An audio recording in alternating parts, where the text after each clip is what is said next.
Bom dia a todos, bom dia a todas, bom dia a todos. Observatório Indigenista, mais um dia no ar, ao vivo aqui nas nossas redes, no YouTube, no Facebook e no Twitter. Não tenho certeza se a gente está ainda no Twitter, né? Que o Twitter vá. Não estamos mais. Também é bom, né? O Twitter, o cara do Twitter que quer organizar golpes pelo mundo afora não nos interessa. E a gente está ao vivo aqui também na Rádio Cultura, ponto com a radiocultura.arte.com.br e na Rádio Cultura AM 930 de Curitiba. E hoje a gente está aqui com o Lucas Icó, mais tarde vai entrar a Cris Ribas, e este que vos fala, a gente andou produzindo um curta-metragem, Tecoarangá, e a gente vai assistir esse filme hoje para poder dialogar com ele também. Estamos voltando a passar curtas-metragens. Bom dia, Lucas Icó. Saudação inicial, tudo bem contigo? Bom dia, salve. Feliz de estar aqui hoje com vocês, nessa perspectiva de afirmar aí a fortalecimento das lutas indígenas, né? Muito feliz de estar aqui, honrado. Nuno Nuni, que bom. Essa dupla aqui já estamos quase, né? A gente vai fechar 7 anos, né, Nuno Nuni? Já fazendo aniversário daqui a 2 mesinhos, aí, de 7 anos do Observatório. Tudo bem contigo, Nuno? Tudo certo, João? Prazer ter o Lucas e Coque com a gente. Vai ser legal assistir esse filme, essa produção de vocês. E a gente está em risco agora com o Observatório, porque a gente criou o Observatório em 2018, logo após as eleições, né, 2018 ali, quando o Inominável foi eleito, né, junto com aquela galera lá de generais. E agora todo mundo preso, acho que não tem mais sentido o Observatório. A gente vai tocar, vai continuar?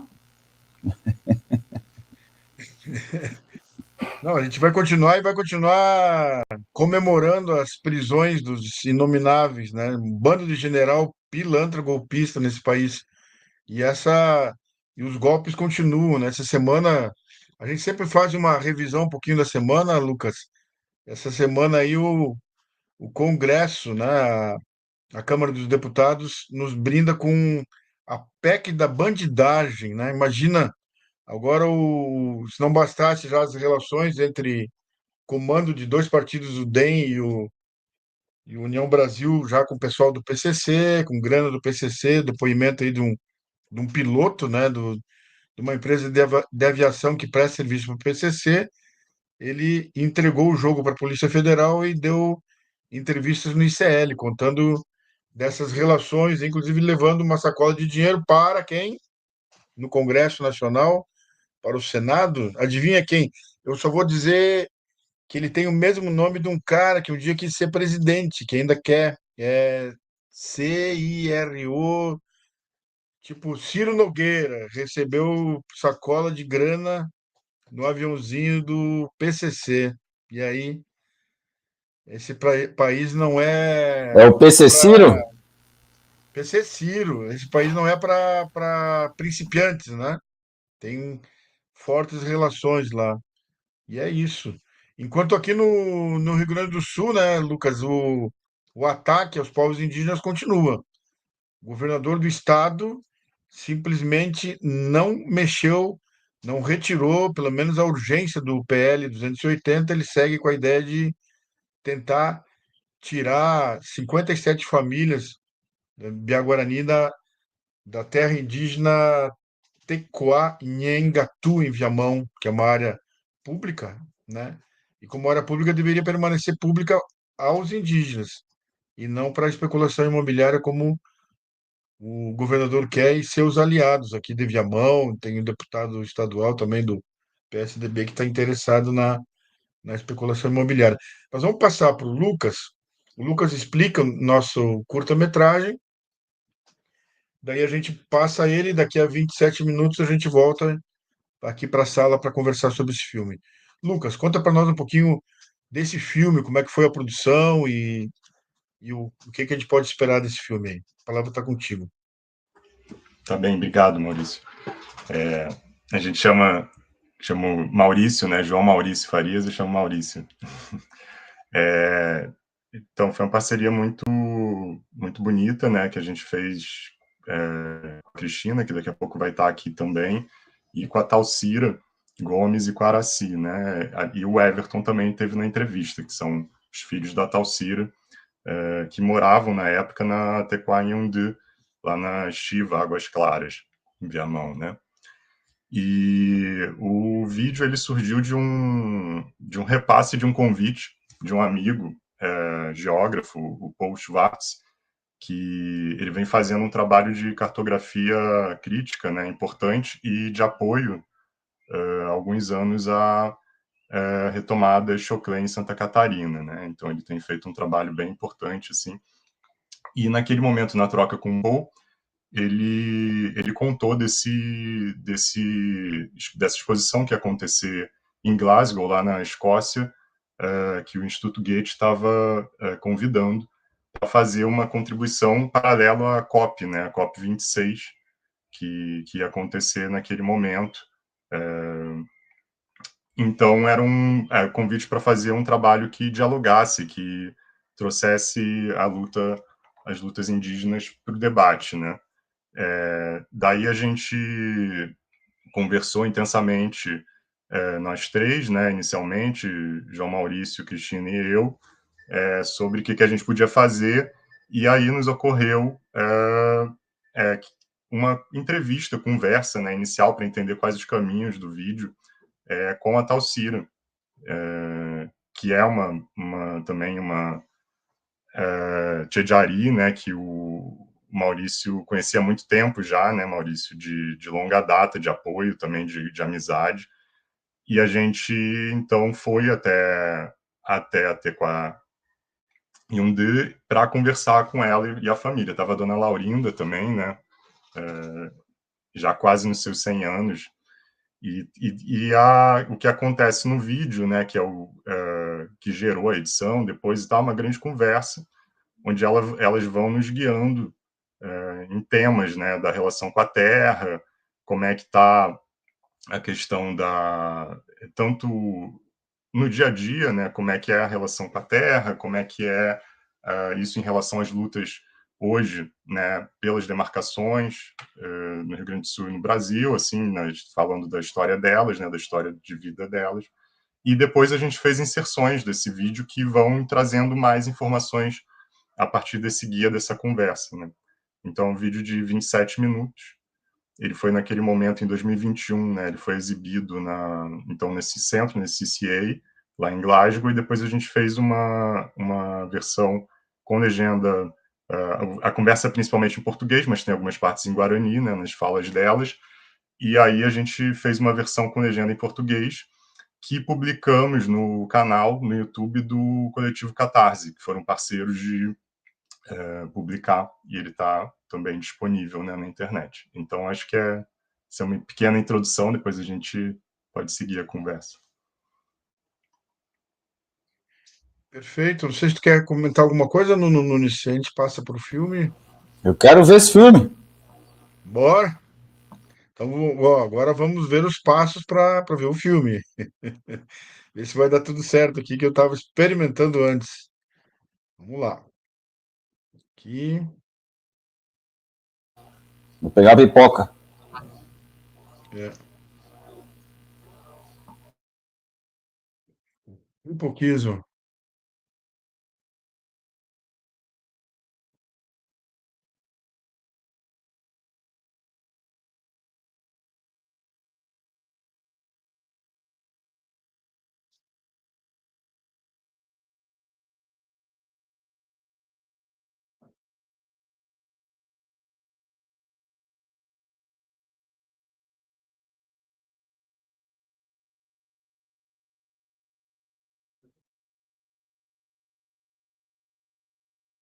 Um pouquinho.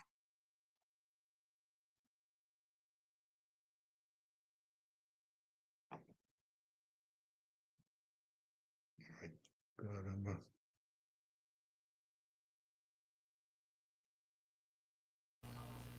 Solta o play, DJ.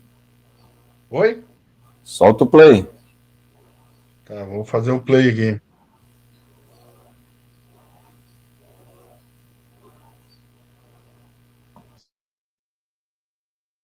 Ai,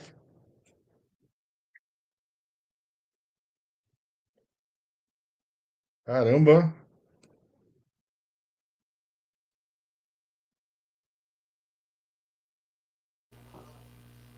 Aperta no play ali, homem. Aí.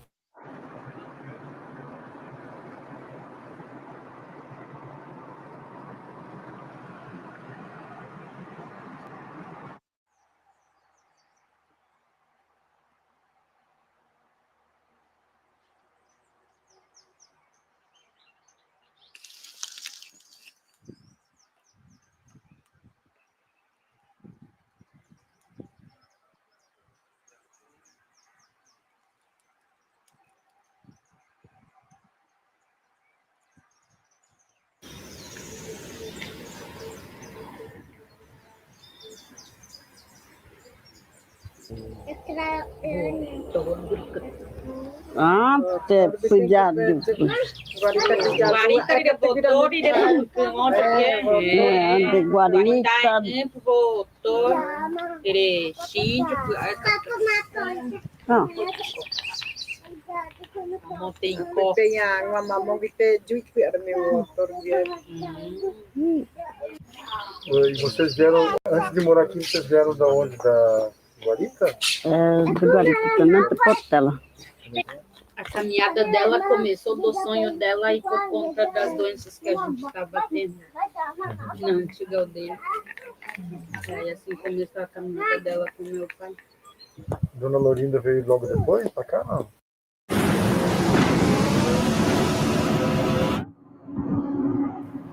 Caraca! Tiro porrada e bomba. Fogo na aldeia. Aperta o pular ali.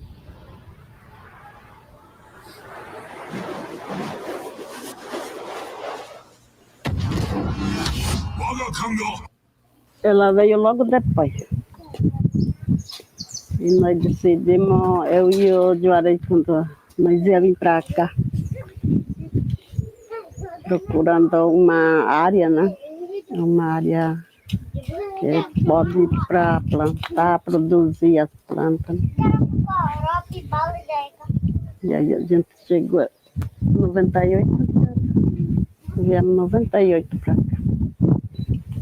E aí paramos ali na beira da estrada, indo para lá de Guaça Clara. Ficamos 6 meses e logo que veio atrás de nós foi a Genira, minha irmã. E depois vinha vindo os outros, né? Depois veio minha irmã Uzira, aí viemos tudo de lá, né? E aí ele contou para o Juarez e ele foi fazer reunião lá na prefeitura. E aí eu lhe disse, deu esse pedacinho. E aí nós entramos, que era 3 de setembro, não é que é? 3 de setembro a gente entrou, daí já viemos todos os irmãos, minhas irmãs já chegaram tudo lá, daí viemos 12 famílias aqui. Mas não tinha nada aqui, era um lixão, tinha muito lixo aqui e tinha eucaliptos, tinha plantações de eucalipto. Todas as árvores nativas que tem foi a gente que plantou, porque não tinha nada de árvore nativa para Então, com poucos projetos que tinha, meu pai por pequenos projetos, aí comprava as árvores para poder reflorestar.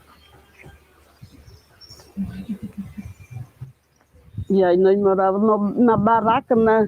A barraca começou daqui até lá no campo. De 23 anos e não terminou ainda, essa que era a nossa casa. A gente recebeu um pouco de apoio depois daquele vendaval de 2000 que teve. E a gente perdeu tudo praticamente. O temporal que veio levou tudo. E aí depois que a gente começou a receber um pouquinho de ajuda.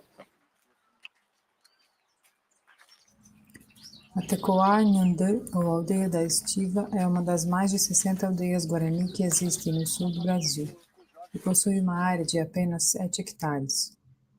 O povo guarani se espalha pelo sul da América Latina, nos estados-nação denominados Brasil, Argentina, Bolívia, Paraguai e Uruguai. No sul do Brasil, os Guarani-Mbiá coexistem com mais 3 etnias: Caingangue, Xocleng e Charrua. A população indígena do Rio Grande do Sul é de 30 mil indígenas, que vivem sob grande fragilidade, com risco nutricional elevado, sem áreas adequadas para o exercício de seu modo ancestral de existência. Para garantirem a continuidade de sua existência, dependem das retomadas de território como forma de reaver parte de suas terras, que foram usurpadas pelos colonizadores desde as primeiras invasões, há mais de 521 anos. Atualmente há ainda 17 acampamentos em margens de estradas, onde vivem aproximadamente 2.000 indígenas. Para muitas dessas famílias, a busca por uma terra boa, uma terra sem males, continua. E essa dificuldade de terra, assim, como é que vocês, de conseguir uma boa terra, né, para o Guarani, como é que vocês enxergam isso? Assim, Eu ia pedir a que de por o pai. A gente não enxerga assim terra boa mesmo. A gente pega o resto dos Juruá que não quiseram essa terra para plantação, tipo, ali se tu passar a faixa tem plantação de eucalipto, soja e arroz. Então eles escolhem a melhor terra para poder plantar e deixam essa terra que não era muito fértil. Porque tinha bastante lixo também. Como que alguma coisa ia crescer com um monte de lixo aqui? Que está igual. Tinha aquelas formigas também que não deixavam as plantas crescer. Tinha muita formigueira. Ela se lembra tudo também, né? Que a gente veio. Levou um tempão para ter alguma colheita aqui por conta das formigas. Elas se cortam, aquelas grandonas. E nós não tinha água também quando a gente se mudou. Não tinha água, daí a gente pegava dali do vizinho. E para lavar roupa também, a gente ia lá na ponte. A gente ia, só a gente lavava. Nos açudes que os gados tomavam banho, a gente lavava a roupa.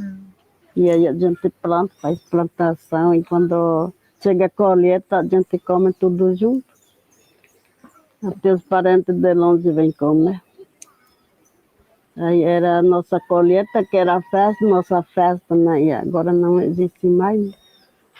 E aí a gente fica com saudade daquilo também, né? Que não tem mais espaço para plantar. colheita do Avati também? Avati, Tchandial, Jetê, né? Mandioca. Tudo que a gente tem plantado, né? Só um pouquinho.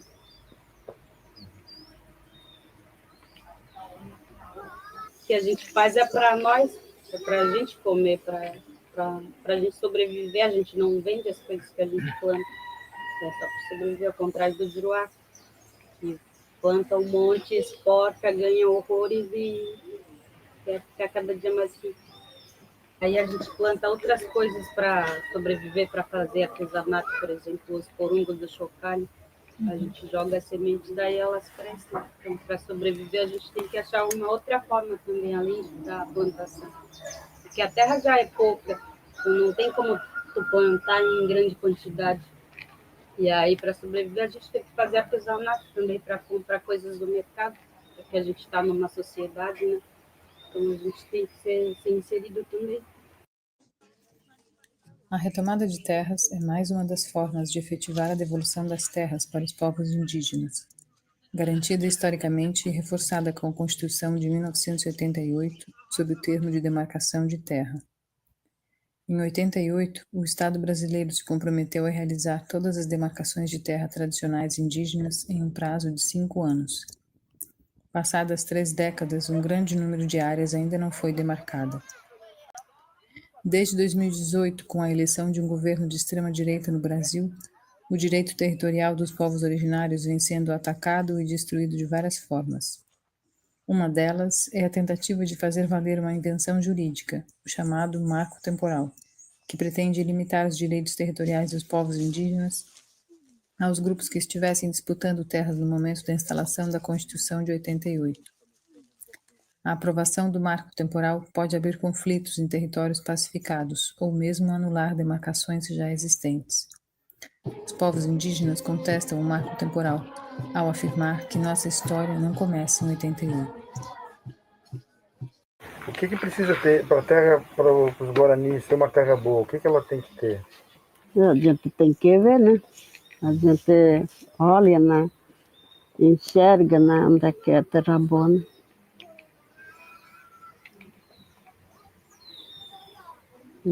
E a gente já vê, assim, a terra que não é bom, a gente olha e já sabe, né? Que não presta. A terra que a gente vai plantar, né? O que vai dar, né? O que a gente plantou. Se fosse mato, né? E aí é terra boa. Porque um tempo a gente morava lá na Guarita, né? Quando os índios cangangue davam mato, né, para nós. Aí a gente morava ali e roçava, né? E a gente queimava para depois plantar. Aquele sim era terra boa. Mas aqui não tem nada nem mato. Tem que saber olhar os Guarani. Por isso que eu disse Guarani tem visão, né? Tem visão, não é que nem Juruá, né? A visão dos brancos é dinheiro, né? Pirapira. Pirapira É. E visão dos Guarani não é isso. É por isso que a nossa luta em ter terra maior também é por conta das plantações, para poder alimentar nossos filhos e netos. Se a gente for comprar do mercado ao longo do tempo, isso vai causar prejuízo. Sim, traz doença, né? O alimento que já está com a química, né? Sim. E não é para se adonar assim da terra que a gente quer demarcações assim, é para sobreviver mesmo. Esses limites que os Juruá botam, a gente poderia muito bem ali plantar, só que eles vão destruir, então não dá. Hoje em dia a terra tem um dono, já somos Juruá, não somos nós. Tudo cercado, né, também. Tem tudo divisa, né? E os Guarani não tem divisa. Por isso que muitas vezes o Guarani é considerado nômade, porque a gente vai procurando terras boas para... Não que a terra que a gente estava não seja boa, mas quando a gente planta, tem uma certa época do ano que não vai dar bons frutos de novo. Então a gente tende a procurar outra terra assim, para poder plantar. E a gente plantar, tem que plantar com amor, né? Porque a gente não usa o agrotóxico para a planta ficar bonita. A planta tem vida, né? Tem espírito também, né? E aí, quando o Juruá bota veneno na plantação, daí o espírito morre, né? E a nossa plantação não é assim. Por isso que nosso alimento nunca envelhece logo. E alimento do Juruá envelhece logo, né? Que eu sei assim, porque meu pai fez 100 anos e ele está bem ainda. Por isso que estou falando isso. Né?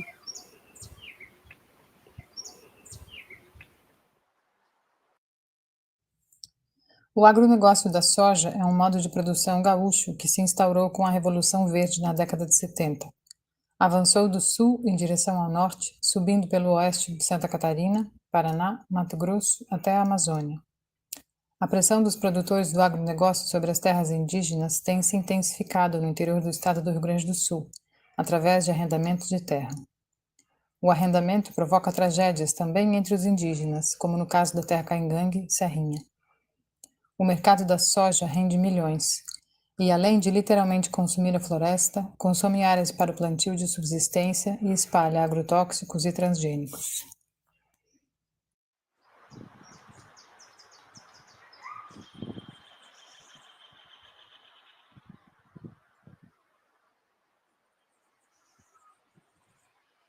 Eu tenho batata de Guarani ainda lá. vários tipos, né? Tem de turopé, tem de tucarão também, que é roxo, né? De tiju, de tamandió, tudo, né? E muito está se perdendo também por causa que não tem terra boa, né? Nossos parentes não têm mais. Agora nós temos ainda. Porque eu vou sempre também nos meus parentes lá em Argentina para me trazer semente que a gente não tem aqui. É o que nós perdemos, eles não perderam. Aí sempre eu busco bem no plano. E dá bem. Assim, cada aldeia vai se fortalecendo nas trocas da semente, nas trocas de cada grão de semente. É um fortalecimento enorme, acho que é uma das principais também que a gente tem. Porque cada aldeia ela vai trocando de sementes. Então, assim, cada fortalecimento vai se trocando também através da semente, das plantações. Né? Que o espírito das crianças se fortalece com o espírito de plantação também. Dá mais força, né? Por isso que a gente nunca quer ficar sem plantar. Cada ano tem que plantar. Porque minha avó plantava bastante, né? Ela falava isso para nós. Por isso que a gente está na procura da terra melhor ainda. Fortalecer até o espírito das nossas cidades, né? E aí, por isso que é importante nós plantar sempre, cada ano a gente não fica sem plantar. A gente espera o tempo para chegar para a gente plantar. E a gente sempre guarda sementinha, né? E não é com, assim, como digo, que a gente guarda, né? A gente fala, né? Com semente, porque tem espírito, né? E aí que a gente sempre planta. Nunca a gente perde assim semente dos guarani mesmo. Né? A gente fica preservando ela, né? Com cuidado. E é nisso que consiste as retomadas que a gente fala. Porque, como a gente disse, a gente busca outras terras para nossas plantações ficarem boas. Só que daí já existem leis e divisas que nos proíbem de fazer isso.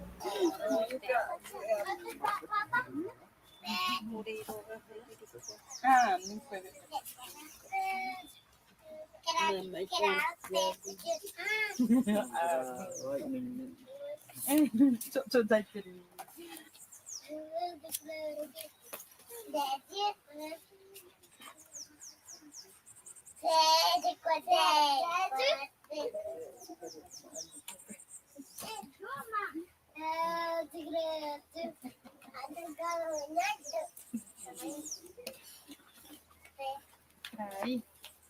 Na verdade, a gente já cresce com os desenhos, né? Que a gente tem em nossas pinturas, então a gente já vem com isso desde pequeno. A gente aprende a fazer o grafismo desde criança.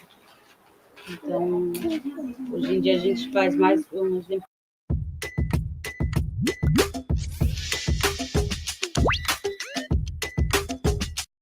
Desse... Qual é o desenho da engordada? Então, eu falo bastante que nós, Mulher Guarani, a gente aprende muito a nossa cultura na prática. Então, a gente ensina desde criança elas a fazerem isso, os desenhos, o significado de cada coisa. E hoje em dia a gente usa bastante esse desenho infelizmente, para ver o limite dos nossos territórios. Assim, de lá faz mapa para ser adonada da terra. E a gente, hoje em dia, a gente faz mapa para poder se proteger dos Juruá. Está sempre em perigo por causa dos Juruá. Então, por isso ajuda bastante também essa fotos e vídeos que a gente faz para poder mostrar para as aldeias.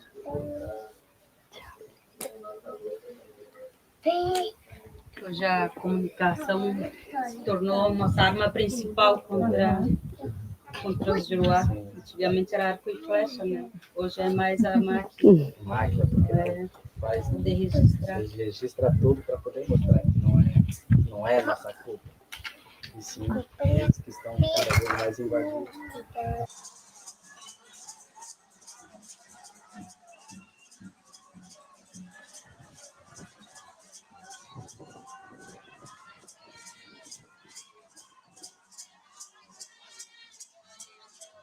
É porque sem imagem ninguém acredita, né? Mas ele foi ali de Ponta do Arabo, que teve o tiroteio, o pessoal até juntou as balas também. Para se defender e para se proteger também, né?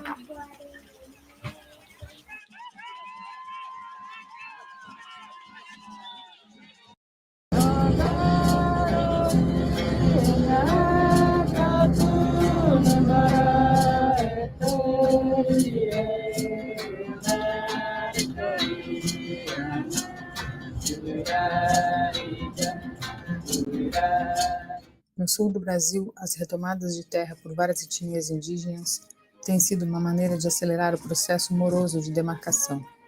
As retomadas têm por objetivo reaver os territórios tradicionais e a garantia da continuidade dos modos de vida. Diferente da regularização de posse como propriedade privada do Juruá, nas retomadas o uso da terra é comunal. As retomadas acontecem guiadas por anciãos, forças ancestrais, divindades e pelos sonhos, em busca de terras melhores, terras sem males.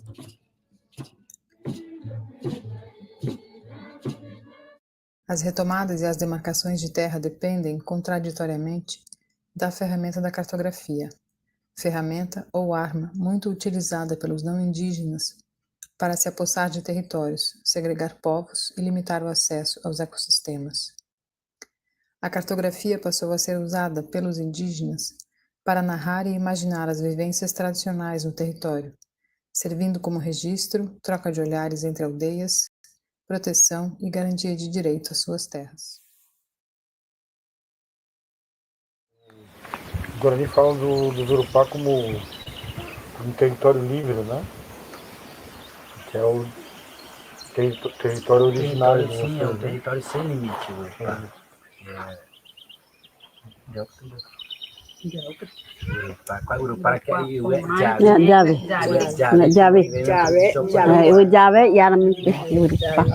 o Urupá já fala, tipo, é uma terra sem limites, que o Guarani ele caminhava por todo lado, não tinha limites, não tinha cerca, não tinha aquele que não entrava aqui. E hoje em dia essa fala Urupá, né, ela não, acredito que não existe mais pelos brancos, porque eles já colocaram tudo, né, cerca, então já não. Hoje a gente já tem limites, sabe, para sair da terra.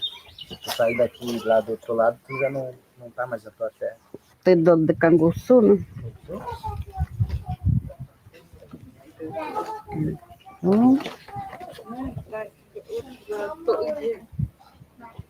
Tava aí com a Santa Catarina, mah. Tava aí tremando, cama. Tava aí.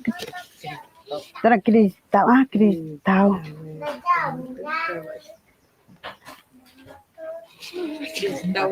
Mato preto. É, qual é que matou preto?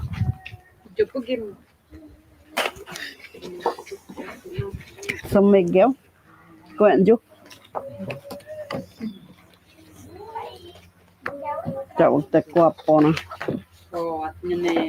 Ah, pô, esse aqui estiva. Esse aqui tem mais as coisas mais lindas. É.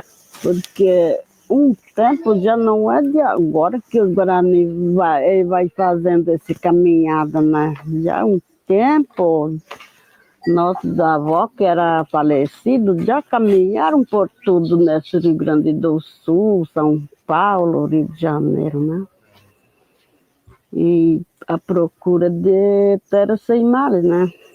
É isso que agora está acontecendo, né?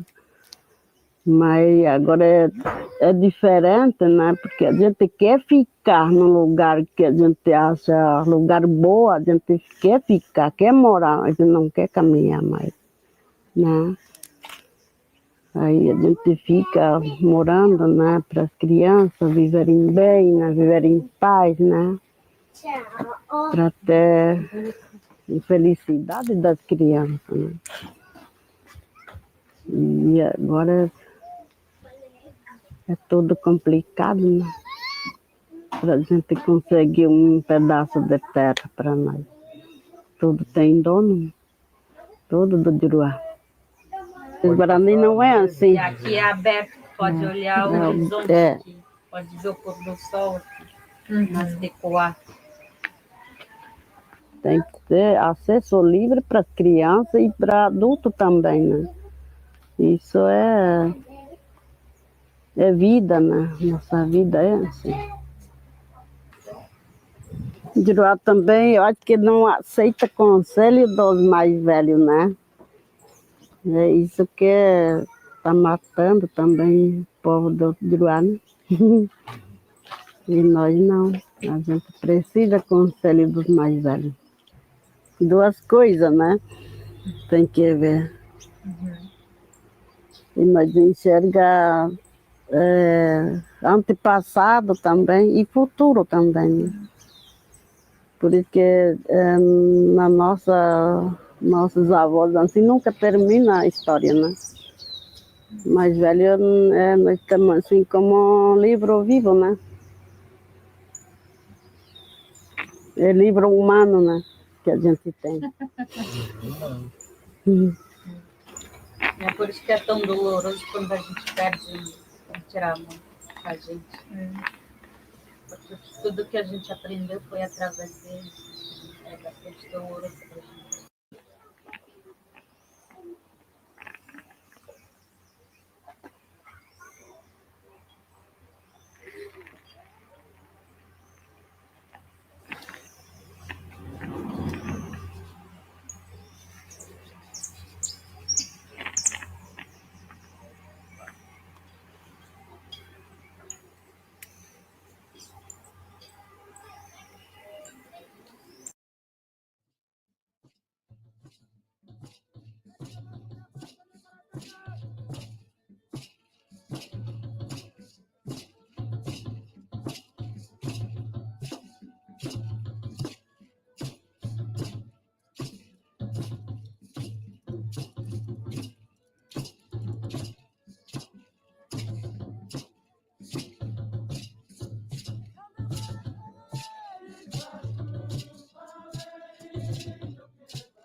Você sabia que para ser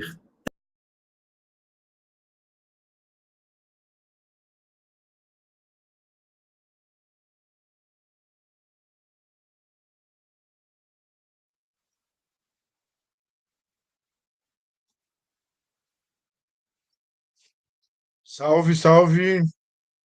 Bom, mais ou menos o conseguimos operar aqui, né? Eu acho que rolou o filme, deu para ver.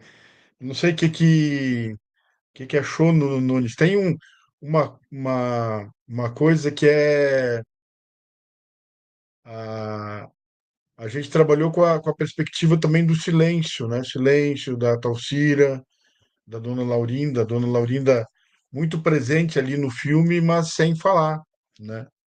Eu acho que é uma coisa interessante ali. E aí eu passo a palavra para vocês aí. Lucas, quer comentar alguma coisa?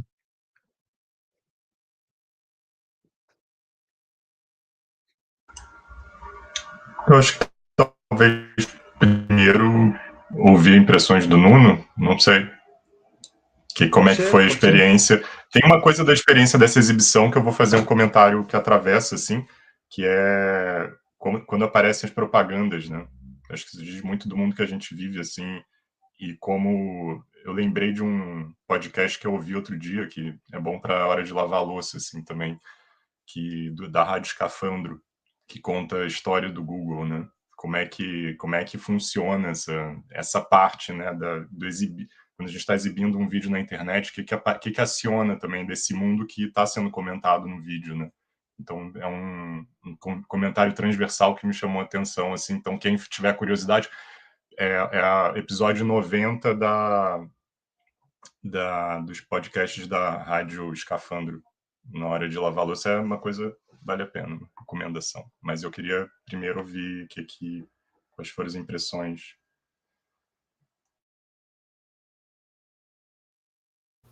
Nuno, e aí, o que tu achou? Então, parabéns aí para a produção desse filme, né? Muito legal. Gira em torno ali do povo que eu conheço e caminhei muito com eles nessas estradas aí no Rio Grande do Sul, povo Guaranimbá. E a família da Talcira, que é da filha do seu Turíbio Gomes, né? Uma grande liderança e da dona Laurinda, né? Que é também uma liderança que eles foram para centenários, né? Conseguiram alcançar ali os 100 anos.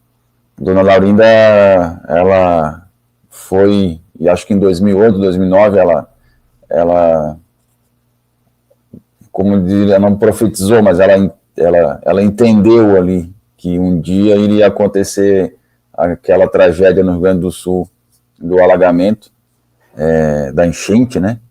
Isso ela falou lá no encontro que teve em São Miguel das Missões, e está gravado, está tudo, né, ali.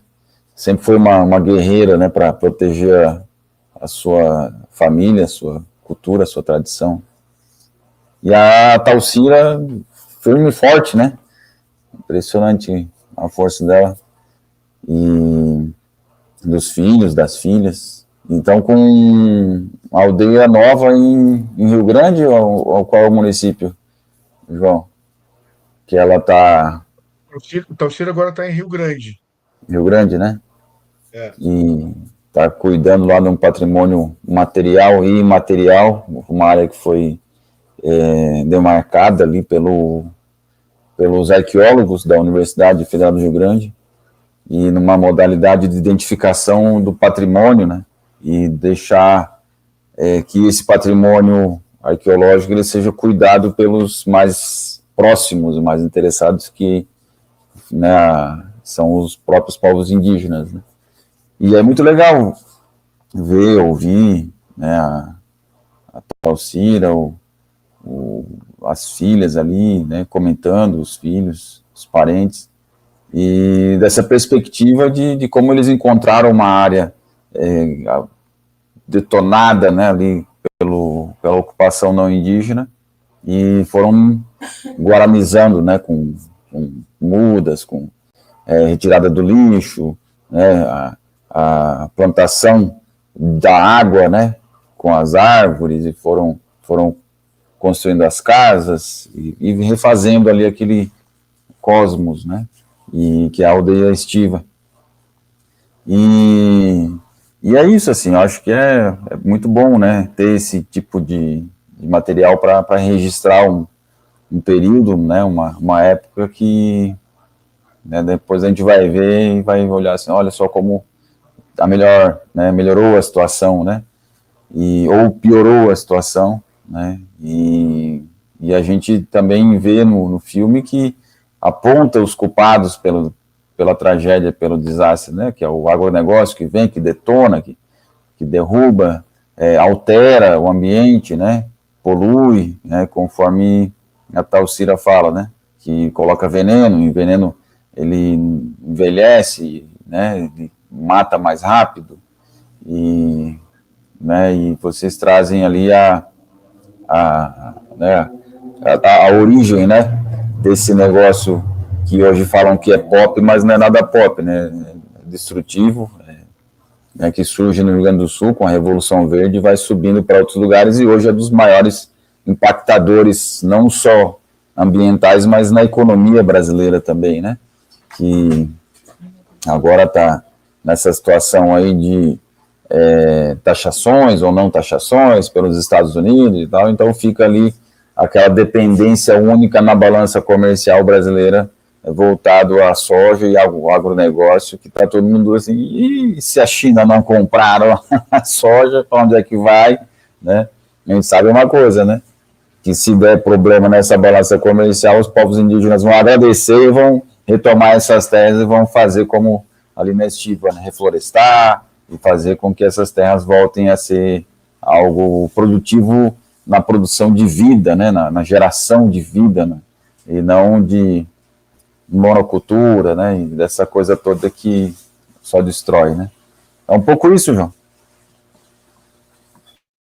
Nuno Nunes, ao vivo aqui no Observatório Indigenista, e a gente tá hoje assistiu o filme Tecoarangá, né, a produção do Lucas Icó, Cris Ribas, e aqui eu também trabalhei nesse audiovisual. Eu fiquei, Lucas e Nuno, e quem está nos assistindo, me muito impactado com a fala da Talcira quando a gente fez o filme, que é a singeleza, a sutileza, que é a relação que ela conta com as sementes, né? Que é essa coisa assim de conversar com as sementes, né? Essa coisa do agenciamento com o espírito da semente e faz a diferença em que, né, o Juruá, com a produção do agronegócio, que com o veneno também a filha dela coloca, né?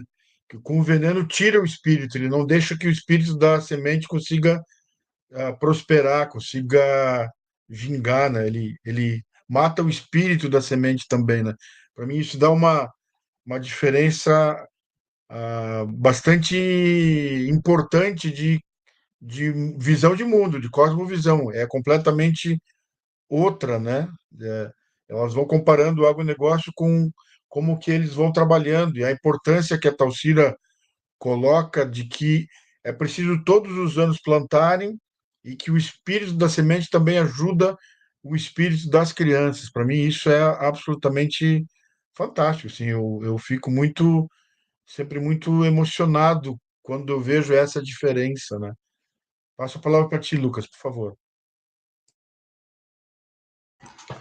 Eu acho que elas presentearam a gente com falas assim muito fortes e potentes, assim, né? Tranquilas também naquele modo de ser com o tempo, com o silêncio que você trouxe, né?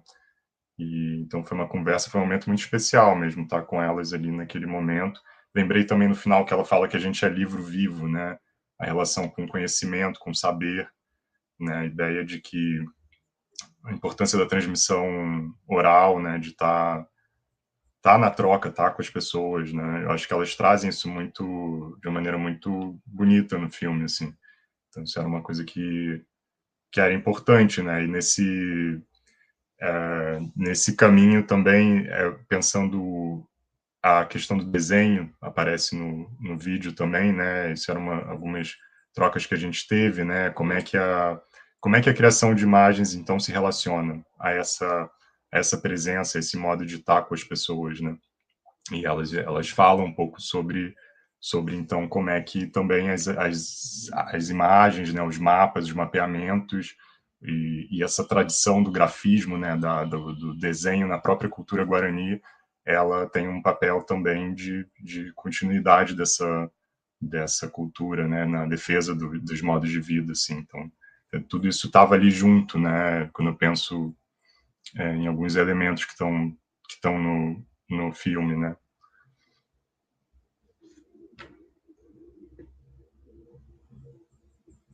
A gente está ao vivo na radiocultura.arte.com.br e também nas nossas redes, no YouTube e no Facebook. Ah, essa foi uma produção que ela não é de um cineasta indígena, mas ela é uma produção que eu acho que dá para considerar que a gente fez com eles, né? No sentido de que a gente conseguiu, assim, eu acho que trazer falas importantes que dão conta de um espaço, né? Que o encontro que a gente teve com a Talcira, né? Com os filhos, assim. E eu acho que, de novo, eu falo da presença da dona Laurinda, né? Porque parece que é uma presença que ela não precisa falar. Parece que ela está ali e ela já dá a intensidade dramática da presença dela já dá parece que está falando com a gente sem que ela precise verbalizar palavras, né? Sem ouvir o áudio dela, parece que ela fica conversando com a gente, né? Tem um momento que ela sai dali, tem um momento que ela volta, né? Tem uma presença muito forte. O Nuno estava lembrando, Lucas, e quem está nos assistindo, uma fala que. Bom, ela tem várias falas super. Que a gente pode dizer assim que são anunciadoras, né, de problemas sérios que, que o mundo do Juruá tá produzindo, né, que o mundo dos não indígenas está produzindo. E essa fala que tu estava dizendo foi no encontro de Sepete Araju, né, a comemoração, não sei se 250 anos, coisa desse tipo, em que ela vem com uma fala, né, de previsão, né, de quase anunciação de tragédias, né? Olha, o modo de vida de vocês, do Juruá, vai levar a tragédias, né? E aí, quando o Nuno lembra da história da tragédia ambiental, aqui também tem a tragédia da Covid, né? E que, de certa forma, ela vai percebendo que as condições de vida que o nosso mundo está produzindo, ela conta que, bom, isso tende a levar a determinados tipos de tragédia. E eu acho que dá para a gente pensar, Nuno, dessa coisa que eles falam da segunda terra, que também está com problemas, que também é uma segunda terra que tem, né, o tema da destruição do mundo, né? Que é um mundo que o Juruá está produzindo, mas também está destruindo, né? De certa forma, eu acho que fecha um pouco uma mitologia deles, né? Que é a história do fim do mundo, essa coisa né, dos cataclismas, né? Eu acho que a dona Laurinda trazia isso, né? Muito forte, né? De que, olha, tem um cataclismo aí e exortando, estimulando que os filhos, os netos, os parentes, a parentela toda né, e os amigos indígenas, Guarani, olhem para o modo de vida deles, né? Olhem para o Yenderecó, para o Tecó do Guarani, para não serem capturados pelo modo de vida não indígena, né? Eu acho que ela traz muito isso, né? Passa a palavra para ti, Nuno. É muito potente, né? A presença né, dos povos indígenas nos seus territórios e a defesa das estratégias de defesa desse território, né? Vai pela plantação de mudas, vai pelo reflorestamento com nativas, vai com a manutenção de sementes, né, tradicionais, e vai também ali na elaboração, né, a partir das ferramentas do inimigo, da cartografia, dos desenhos, de câmeras, de fotos, né, e fazendo registros, né, tudo se utiliza para defender o seu território.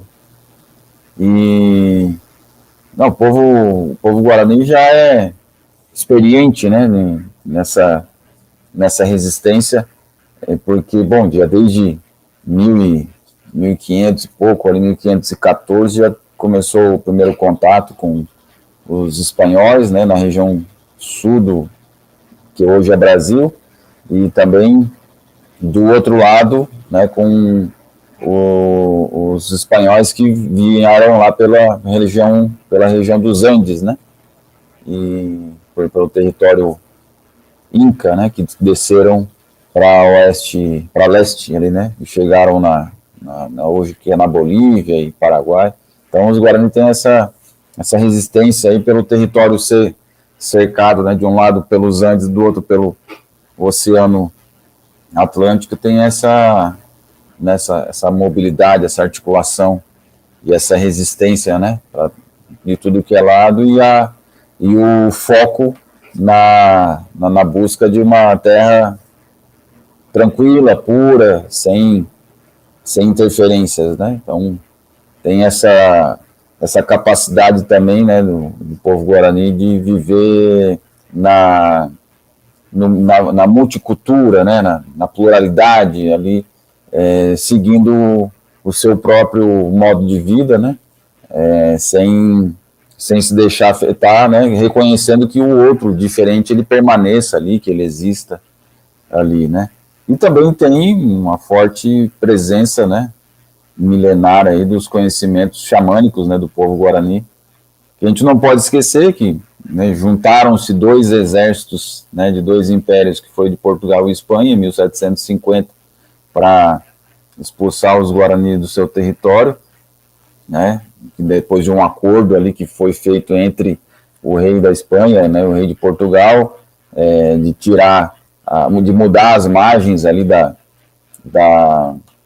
né, dos limites, né, da onde eles faziam os seus negócios seus comércios, né, que aqui do litoral do Brasil entraria uma linha para o interior, né, do Brasil, na margem do Rio Uruguai, e lá na Ásia, no outro lado do globo, né, da região ali onde era as Filipinas, né, aí mudou ali para Timor-Leste, ali mudou para aquela região. Então, né, foram as linhas que mudaram no globo. E aí que do povo guarani já tinha ali os acordos comerciais e de vivência e tudo mais, como uma província guarani dentro dessas negociações internacionais com espanhóis. E aí, quando mudou para os portugueses, os guarani falaram não, nosso argumento é que não se muda acordos que foram feitos perante os deuses, né? Deus não muda de ideia, né? Esse é o argumento dos Guarani. Então, por que o rei, que é um homem, vai mudar de ideia? E aí, então, Portugal e Espanha decidiram fazer a força nessa retirada. E é engraçado que durou 5 anos, né? Essa guerra contra o povo Guarani, de 1750 a 1755, e um dos motivos que ela parou, né, que ela acabou essa guerra, é porque ocorreu um fenômeno natural em 1º de novembro de 1755. Sabe qual foi esse fenômeno, hein, João? Não foi uma enchente, não foi, né, dessa vez não foi uma pandemia, mas foi um terremoto seguido de um maremoto, uma tsunami, que destruiu a cidade de Lisboa. É engraçado isso, né? Que no final ali, os Guarani já estavam na sua resistência, 5 anos de resistência, aí no que hoje chama Rio Grande do Sul, e, né, nas suas estratégias, e aí ocorre esse fenômeno lá em Lisboa. E aí Portugal teve que abandonar, né, várias missões pelo mundo e trazer o seu pessoal de volta, porque morreu tem uma média de até 70 mil pessoas só em Lisboa. E pegou fogo depois do tsunami, né, e foi uma desgraceira para eles lá, né. E aí depois tiveram que fazer a sua reconstrução e tudo mais. E, né, só estou botando pilha aqui, né? Será que foi por conta dos xamãs do Guarani que fizeram isso? Eu não tenho dúvida nenhuma. Mas, né, isso é uma questão pessoal, né? É uma questão de opinião pessoal, né? Agora, cientificamente, para comprovar isso aí, eu, no máximo, posso comprovar aí, né, com metodologia antropológica, perguntando para os anciões, né, aí do povo Guarani, para ver o que eles dizem, né, mas já conversei um pouco sobre isso, né, mas tem, né, não dá para fazer assim uma arrematar, assim, não, aconteceu por conta disso, numa cadeia lógica. Como foi o caso da cadeia lógica da dona Laurinda, eu lembro dela falando assim, eu vou pedir para Nhanderu, né, para que acabe com o sofrimento na terra e que leve esses Juruá daqui, porque a gente não aguenta mais. Isso foi em 2008, lá no encontro do Cepete Araju, né, João? E é muito legal isso tudo, assim, para mim é uma demonstração de força, de resistência. E é isso. Chegou? Quem chegou aí? Chegou a Cris Ribas, que é também uma das produtoras, criadoras desse audiovisual, é artista plástica, professora na UFSM, agora no curso de artes, e também é companheira do Lucas. Os dois são artistas plásticos e trabalham com audiovisual também. Antes de passar para a Cris, eu fico pensando, pegando o gancho, Cris e Lucas, e quem está nos assistindo, pegando o gancho disso que o Nuno acabou de falar, a, a dona Laurinda fazia essa anunciação assim das tragédias e ela pedia às forças de Anderu que, né, que fizesse essa limpeza, né, como força que limpa, né, a, a, a destruição como uma energia de limpeza, né, força de Tupã, força de... eu fico pensando na história da relação com a chuvarada, 1 mês e 5 dias, 1 mês e 1 semana de chuva aqui no Rio Grande do Sul, e a relação com o desmatamento que você fez. A gente traz desse trabalho, né, o desmatamento do Sul, chegando até na Amazônia e plantando soja, né? E essa relação com esse modo de produção gaúcho, né, que de repente volta para os gaúchos aqui essa destruição, né? Essa chuvaradas intensas, né? Esse dilúvio, entre aspas, aqui, né? E aí, já concluindo aqui, o tema da. Nuno, quem conheceu a Estiva, essa aldeia minúscula de 7 hectares, há 20 e poucos anos atrás, e a Pindomirim também, que é da mesma família, a mesma família estava reconstituindo, regenerando essas duas áreas. Hoje são áreas que têm florestas, são áreas pequenas. Na Pindomirim tem 27 hectares e a Estiva segue com 7. Foi adquirida uma ampliação e com uma emenda federal da deputada Melchiona, ah, mas são áreas muito pequenas, mas que estão absolutamente regeneradas do ponto de vista das florestas, né, já de árvores né, e frutas e animais e pássaros que acabaram retornando para essas áreas. Eu passo para ti, Cris. A palavra está contigo. Se apresente um pouquinho, se quiser, e dialogue aí com o que a gente está conversando aí. A palavra está contigo.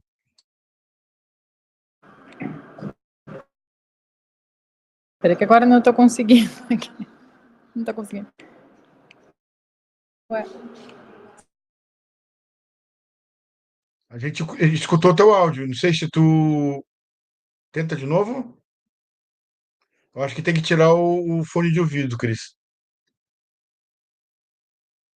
Oh, complicado. É porque tem um... Agora vocês me escutam? Escutemos. Não, sim?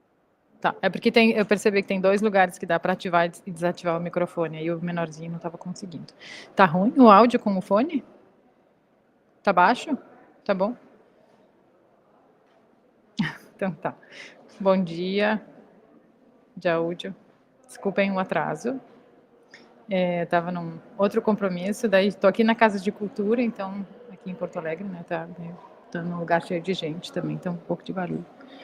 Eu agradeço muito o convite de vocês para a gente mostrar o vídeo, né, que a gente fez em 2022. Não consegui acompanhar antes, então não sei o que vocês já conversaram sobre o vídeo, né.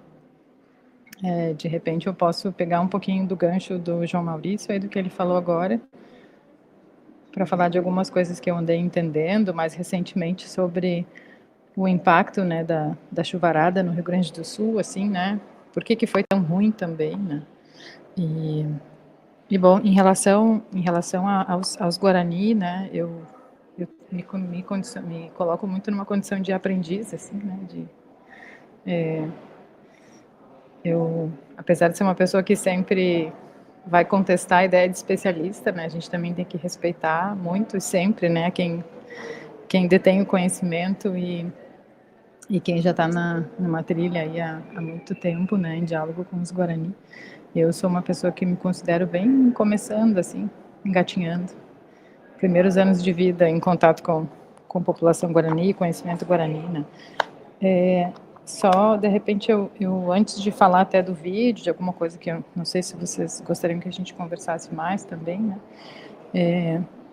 Acho muito importante a gente poder ter um olhar, assim, que é não apenas cientificista, né, de pensar a mudança climática, né, porque a gente sabe que, ao mesmo tempo, tudo o que a gente estuda em âmbitos, né, da ciência, né, em relação à mudança climática, tudo se comprova, né, o aumento da temperatura global, né, o aumento das emissões de carbono, os relatórios, né, que têm sido feitos já desde o final dos anos 80, né, e eu acho bem importante que a gente possa somar o estudo da ciência dura, dá para dizer assim, né, com a concepção e a percepção de fenômenos, né, ambientais, ou que a gente pode chamar também de naturais, mas acho que é uma coisa para a gente questionar também, né, dessa relação, por exemplo, que o Nuno estava falando, né, do que está acontecendo, do que estava acontecendo o genocídio, né, nessa região dominada pelos portugueses e o que aconteceu lá, né, que essas relações de força, né.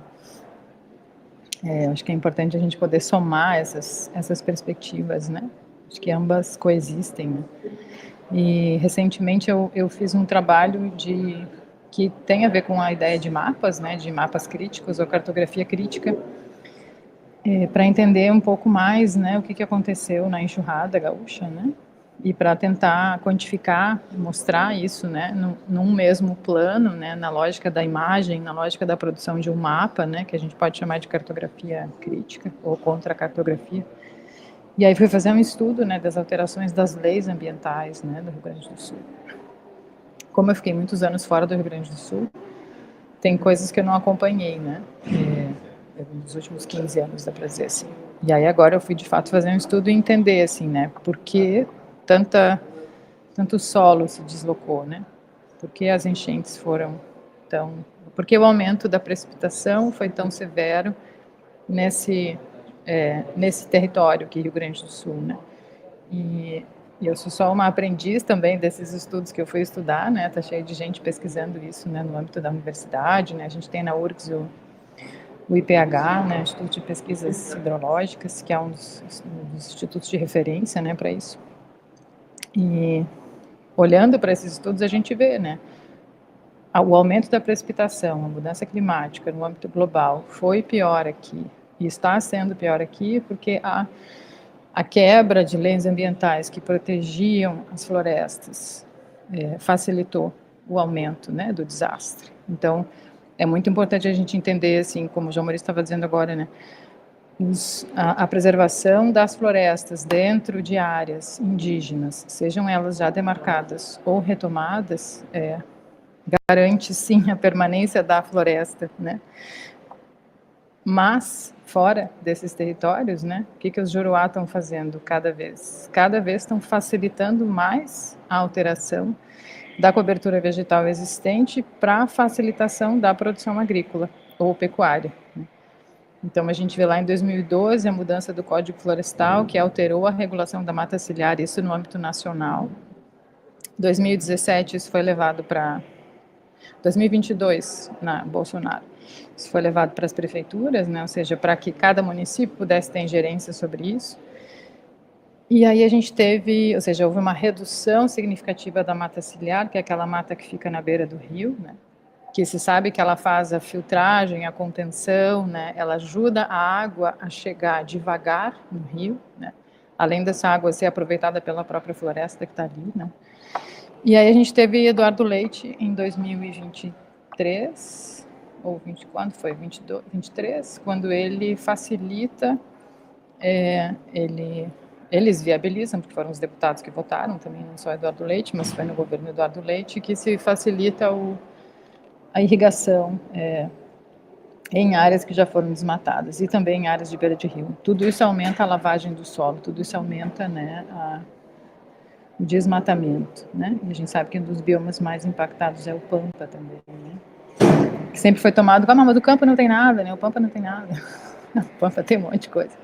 Enfim, então é muito importante a gente conseguir entender isso, assim, e aí nesse ano, estudando mais tudo isso, assim, eu confirmei de novo, talvez faltava cair a ficha em âmbito bem pessoal, assim, é isso. Infelizmente, estamos vivendo uma era, de fato, de um governo negacionista, né, que não reconhece a importância da preservação das florestas, né, e dos biomas para a continuidade da vida, né, que é um saber que os Guarani têm bastante, né, que não há vida sem mata, né, não há vida sem floresta, né.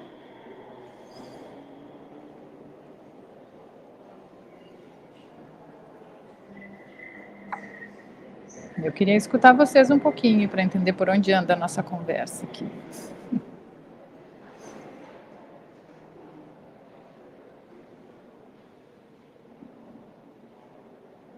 Aqui o mouse está com problema, então para entrar a fala tem ficado um pouco demorado. Mas isso, a gente está, Crista, assistiu o filme e conversou também sobre o tema dessa perspectiva de outra cosmologia mesmo, de como é que compreende o mundo, como é que compreende a agricultura, a criação de mundos, né? E, e a gente tem aqui Nuno, tu pode colocar ali, tem o Rodrigo Franco, deu ali bateu palma pelo filme, Curitiba Dive, dando o sinal de vida, que bom que sempre está com a gente, Curitiba Dive, grande reptiliano. O Rodrigo Franco volta e instrumentos cósmicos de luta. Quando a gente conversou, quando o Nuno trouxe aí o tema dessas guerras cósmicas, né? Que a dona Laurinda também fazia, além de profetizar, que ela profetizava o futuro, ela também trazia as energias assim do tipo, ó, esse mundo não serve, precisa que as divindades o destruam, né? E o Milton Jardim está trazendo aqui o grande figura Milton Jardim, nosso companheiro aqui de lutas aqui na região de Porto Alegre. Belo filme, a visão da natureza com uma unidade, onde as diversas formas de vida independentes, espiritualidade, o papel dos anciãos, né? Tanto na recriação, na criação de vida mesmo dos próprios Guarani e essa coisa né, da sabedoria que a filha da Talcíria também colocou como a biblioteca viva, né? Ele sempre traz, né? Os Guarani, os Caigangue também, os Xoclen trazem como os anciãos como biblioteca viva da própria cultura, né? Da sua da sua experiência de vida, né? E a gente está aqui ao vivo no Observatório Indigenista, nas nossas redes e também na radiocultura.arte.com.br. Lucas, ah, isso que a Cris também traz, né? Essa coisa da gente experimentar um mundo do diálogo da ciência, né? Da ciência do Juruá com a ciência, que também tem uma ciência, né? Essa ciência dos povos tradicionais, né? Que não tem a nominação a partir da nossa ciência, mas ela é uma ciência no sentido de que ela também tem método, tem percepção, tem investigação também, né? Como é que tu tá vendo isso e essa sensibilidade dos povos indígenas? Eu tô trazendo isso, mas também fala o que tu quiser falar a respeito do filme, das conversas do Nuno e da própria Cris. A palavra está contigo, Lucas. Obrigado, Maurício. Eu acho que tem uma questão aí da sensibilidade mesmo, né, de como é que a gente, também no nosso lugar, assim, como é que a gente está junto, se aproxima. Eu estou fazendo um momento, né, a gente tem trocado, eu e você, acho que vale comentar também, tese, e a tese nas artes, né, artes visuais, e o que eu venho abordando na tese é um trabalho colaborativo com parceiros Guarani, né? Guarani Juruá, você é um dos parceiros que está junto lá, né?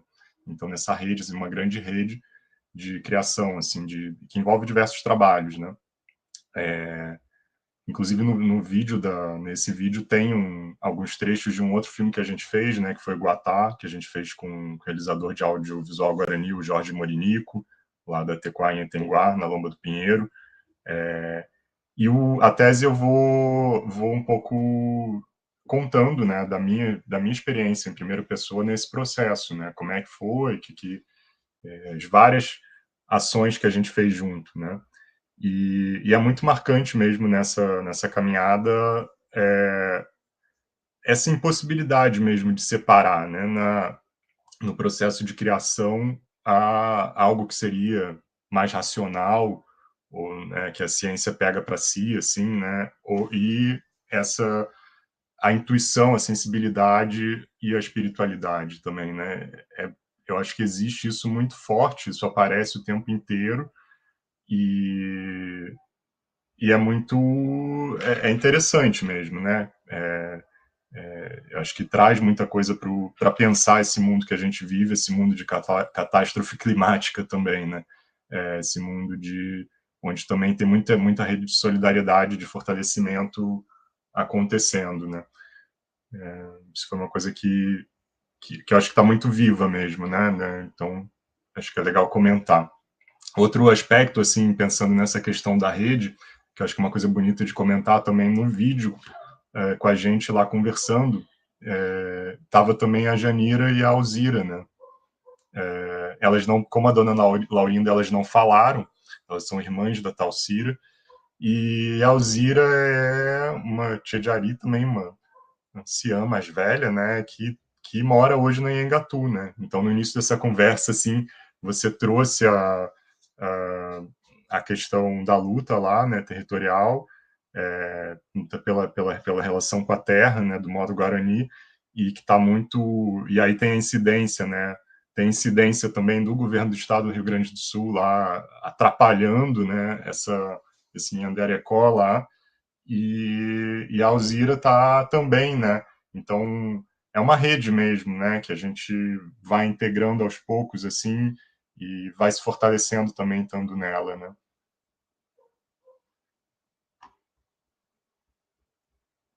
Lucas Icó, artista plástico, também, né, criador e produtor de audiovisual, e comentando aqui da tese, né, a gente acabou, Nuno e quem está nos assistindo, acabou, no período da pandemia, a gente foi provocado a fazer um projeto para disputar um edital. O Nuno também nos ajudou muito a constituir a temática do filme, aí construindo o projeto, Nuno, é, acaba sendo, para esse filme do Guatá, um orientador do tema, né? Ele nos ajudou bastante também a pensar o filme, e a gente, no período da pandemia, a gente fez o projeto do Guatá, do filme, e a gente conseguiu, ganhou o edital e produzimos junto com...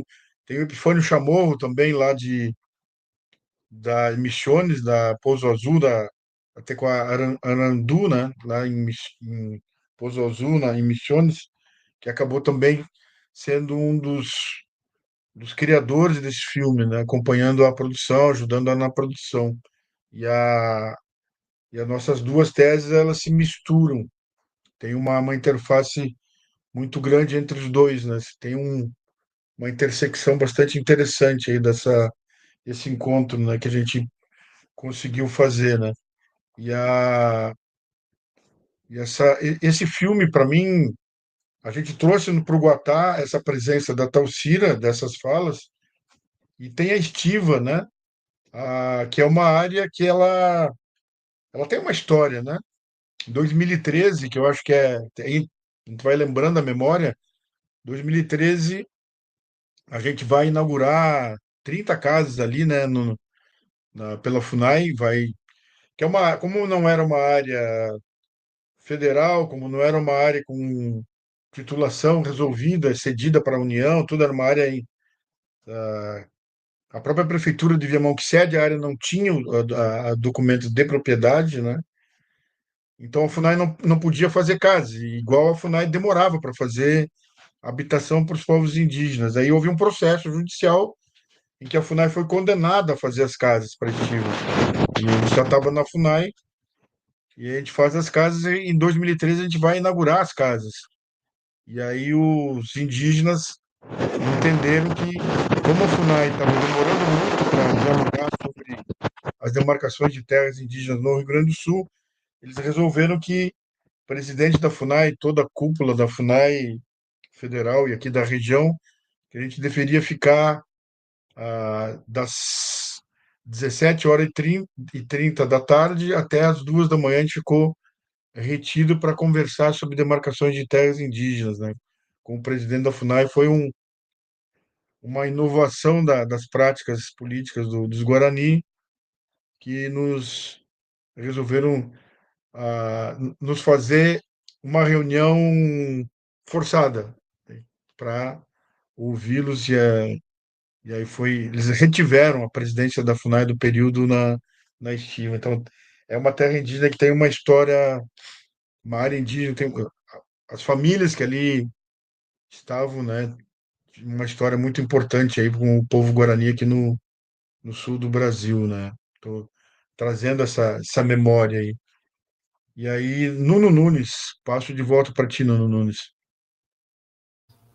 Não, a Cristina queria falar, é isso?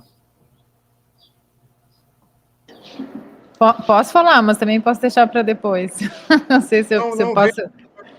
Vem agora.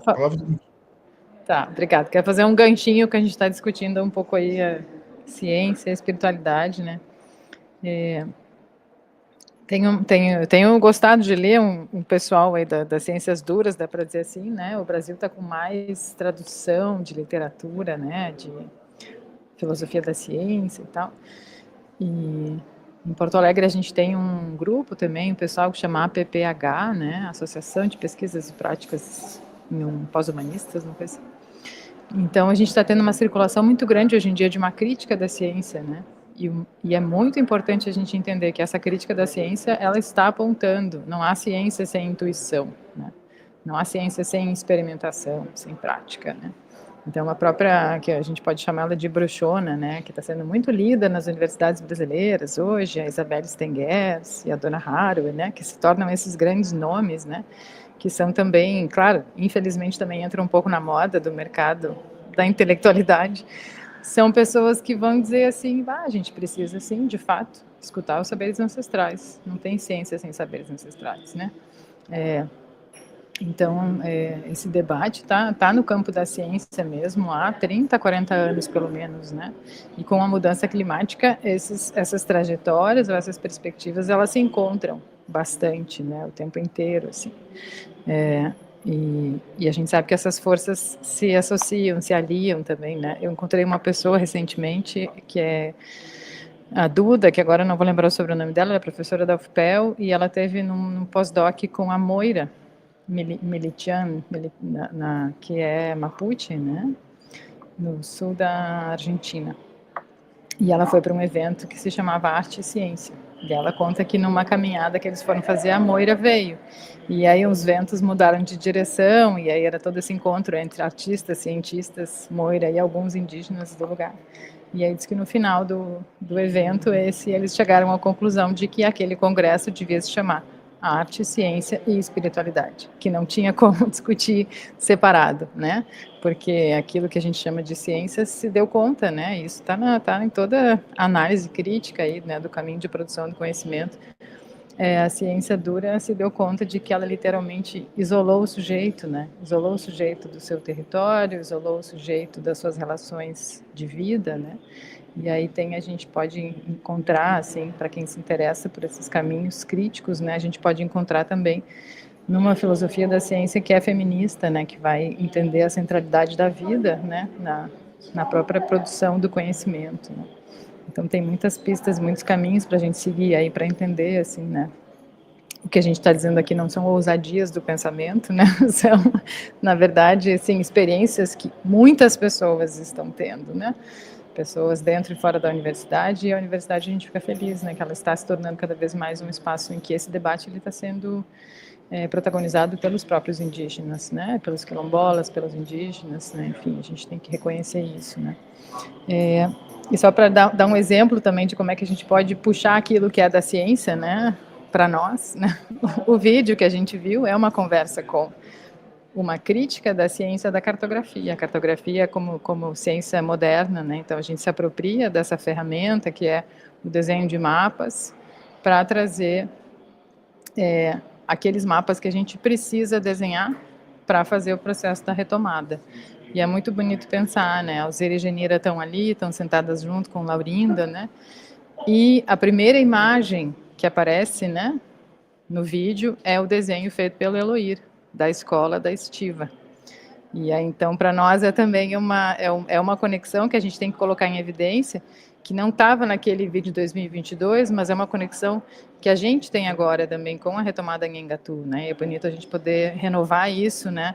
E pensar na mobilidade guarani, o direito de mobilidade guarani, o direito de retomada de novos territórios, e como que a gente precisa, nós, Juruá, também na construção dessa rede, né, afirmar e assinalar, né, coisas que não estão evidentes naquele vídeo que podem ser colocadas evidentes, e dizer, olha que bonito esse desenho, essa apropriação, né, que foi feita dessa coisa que a gente poderia dizer, mas cartografia é uma coisa, Juruá.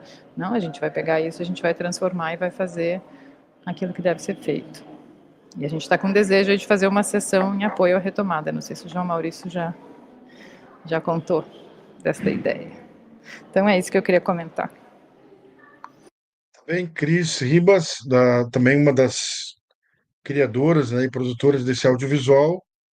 E não cheguei a comentar, mas a gente tá organizando aí, provavelmente no período aí da Feira do Livro, início de novembro, uma sessão de vários filmes aí produzidos por indígenas também, no Sindicato dos Bancários. Essa é a ideia aqui em Porto Alegre, com o lançamento também do mapeamento esse da presença indígena na região metropolitana de Porto Alegre, em apoio à retomada em Engatu, que está sendo atacada pelo atual governo do estado. E Cris, quem fala muito, agora eu tô com um problema aqui no meu mouse, e ele não tá. Isso, agora o Nuno Nunes conseguiu me colocar aqui na tela, né? Porque é estranho quando a gente está sem falar, ficar permanecer na tela, né? É uma coisa estranha. Eu pelo menos acho. E o Ministério Público Federal, aqui, o procurador, ele comenta que o que o governo do estado está fazendo em ataque aos Guarani, no caso da retomada, né, desta área que está Tecoá, em Nhengatu, é o que sempre o Estado fez, né? Atacar os povos indígenas desde da colonização, né? O Estado, como hegemonicamente, ele é um instrumento de ataque, né? De expropriação e de ataque aos povos indígenas, né? A gente pode pensar em raros momentos que o Estado é favorável e apoia ou busca garantir direitos, né? Na história aqui no Brasil, o Estado, na maioria das vezes, é um instrumento de expropriação dos povos indígenas e de favorecer a colonização, né? Mas eu acho que a gente vai encaminhando aí para as conclusões finais. Vamos fazer uma rodada. Vou passar para o Lucas Icó, tuas considerações finais aí que tu quer falar, trazer para a gente aí, por favor. Eu não sei se eu tenho muito mais a dizer, eu queria agradecer muito a convite, sempre bom seguir a troca e também eu acho que nesses encontros surgem as sementes, né, de novas coletivas, assim, então acho que uma coisa que você comentou quando a gente falou de rede, né, que acho que é legal lembrar mesmo como o Nuno também participou, né, de algum modo desse processo, numa troca intensa contigo, e até na parte do Guatá teve também me lembro de uma revisão, né, de estar junto no olhar a tradução, conversar, trocar. Então, agradecer também isso e a oportunidade de estar aqui com vocês, e nesse caminho de fortalecer as lutas indígenas, né, a gente se somar, aprender e se transformar nessa caminhada. Lucas Icó, aqui presente, né, no Observatório Indigenista. Cris, as tuas considerações finais, assim, a gente tem se encontrado lá em Santa Maria algumas vezes, né, o curso de licenciatura intercultural Guarani, ele está abrigado também no Departamento de Artes, né, da Universidade Federal de Santa Maria, e também é um espaço aí que a gente está avançando em algumas articulações. Considerações finais, Cris, por favor. Obrigada, João Maurício. Pois é, eu sou professora das artes visuais, né? E lá a gente tem um curso que está dentro do Centro de Artes e Letras, né? Onde é desenvolvido o curso de licenciatura Guarani. Eu não tenho uma relação pessoal ou trabalhista funcional ainda, né, com o curso, mas estou me amigando do pessoal, assim, e tentando criar uma estrutura receptiva, assim, também entre os alunos, né, das artes visuais e o pessoal da licenciatura Guarani, né? E a gente não tem muitos artistas indígenas, né, nas artes visuais ainda em Santa Maria, mas eu aproveito aqui que a gente está no YouTube e na rádio para dizer, espalhem a notícia que a gente tem vaga para indígenas no curso de artes visuais, e a gente tem vários alunos, assim, né, para contar um pouquinho dessa experiência de professora na universidade, né, vários alunos em processo de autorreconhecimento, né, étnico-racial e pessoas que talvez em casa falam, ou às vezes em casa não querem falar, né, sobre ancestralidade indígena, né, muitos alunos vêm relatando, assim, para a gente, né, professora, que bom que tu está trazendo esse assunto, porque a minha avó é a Guarani. Minha avó, o meu pai, olha aqui, olha a foto do meu pai, professora.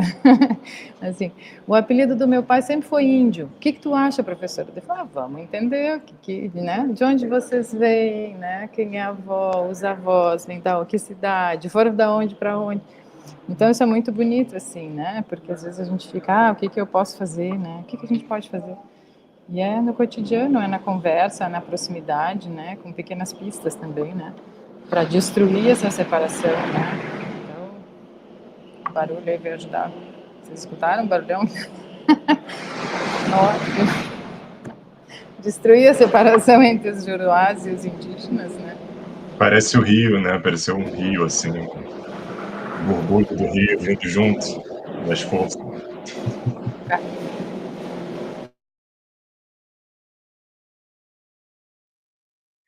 Também, Cris Ribas, eu fiquei pensando assim nessas redes, né? Que o Nuno, quando a gente fez o do Guatá, a última referência assim do Guatá, um outro dia a gente pode passar aqui também no nosso canal. O filme ele tem 56 minutos. O Lucas me liga, a gente imagina a pandemia, 90 dias no sítio, eu com minha companheira, a minha mãe e o pai dela, a gente para se proteger. Eu recebo uma ligação do Lucas, tem um edital, vamos fazer um projeto. Foi a primeira vez que a gente pensou objetivamente em fazer um projeto, né? Eu me lembro, Nuno, de ter um desses dias posteriores, ou talvez no mesmo dia que o Lucas ligou, de te ligar e dizer, estamos pensando isso, isso, isso. Eu me lembro de trocar informações contigo, assim, de que. E foi. Me lembro onde eu estava, na cozinha do sítio, assim, de bah. E aí tu dizendo, vai por aqui, por ali, e a gente foi e conquistou o projeto. Então, são pessoas que estão hoje aqui que fazem. A gente vai tecendo redes, né? Essa coisa de tecendo articulações para fazer da vida da gente também uma vida melhor, né? E também no contato com os indígenas, um mundo melhor. Nuno Nunes, considerações finais.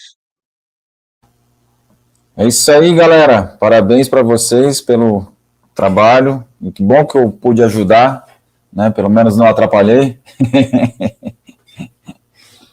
E é isso aí, tem que botar esses filmes aí para rodar mesmo, para mostrar, né, que ele faz parte né, dessas ferramentas de guerra, de guerrilha, de proteção do território, das vidas, né, dos povos indígenas, né, no meu querido povo Guarani-Mbuiá aí, e também da família Gomes, que também é da minha família, eu sou ali aparentado com os Gomes, e é isso, é muito bom. Eu fiz uma vez um micro documentário, juntando umas imagens ali, e aí fiz um roteiro, gravei a narração tal, sobre a importância da homologação da terra indígena Morro dos Cavalos, em Santa Catarina. E aí ficou ali, tá, né, circulando, né, nas escolas, né, aquela estratégia de contar ali e espalhar a verdade, né. E aí o Lula foi lá e homologou o Morro dos Cavalos. Eu pensei, pronto, já está tudo certo, vou tirar do ar esse negócio, não precisa mais. Aí daqui a pouco veio lá uns senadores lá e vamos acabar com a homologação. Aí o filme voltou de novo. A importância da homologação. Aí eu pensei, fica ali então, né? Deixa aí, que é uma ferramenta de guerra, de mídia, de comunicação, né? E esses filmes aí sempre são essas marcações, assim, né? Desses momentos que precisam ser feitos e precisam permanecer, né? Então, parabéns aí e seguimos na guerra. Nuno Nunes, ao vivo aqui no Observatório Indigenista, mas a gente tem agora, de uma maneira mais sistemática, pelo menos uma vez por mês, a gente vai estar passando aqui produções de indígenas, né? Também, de qualquer povo indígena nesse Brasil que queira passar seu curta-metragem, sua média-metragem aqui com a gente, estão convidados, né? Para a gente poder também dialogar com o produtor, com o realizador e a realizadora sobre a produção que os indígenas e não indígenas que têm, né, produzido sobre essas temáticas aí junto com a gente. Então a gente agradece a presença de vocês, Lucas, Cris e quem está com a gente. Até a semana que vem e, como sempre diz o Marquinhos Chucuru, diga ao povo que avance, né? E Avançaremos! avançaremos. Grande abraço.